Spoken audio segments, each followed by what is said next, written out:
আজকে তোমাদের সঙ্গে আমার মেট্রো ট্রেন জার্নিটা শেয়ার করব। এই তো আমরা প্রথমে টিকিটটা কেটে নিলাম, তারপরে টিকিটটা স্ক্যান করে চলে যাচ্ছি উপরে।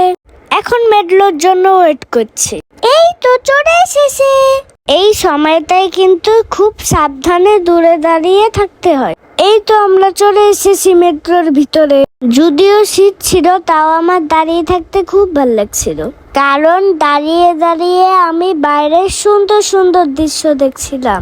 ইচ্ছে করছিল এখানে নেমে যে একটু ছবি তুলি, অনেক সুন্দর জায়গাগুলো। মেট্রোতে উঠে একদিন হয়েছিল নাজেহাল অবস্থা আমার। সেদিন তাড়াহুড়ো করে মেট্রোতে উঠেছিলাম, কিন্তু আমি আর বাবা উঠতে পেরেছিলাম, কিন্তু মাম্মাম উঠতে পারেনি। সেই আমার কি যে কান্না মাম্মামের জন্য। তাই সবাইকে বলবো, কেউ তাড়াহুড়া করে মেট্রোতে উঠবে না।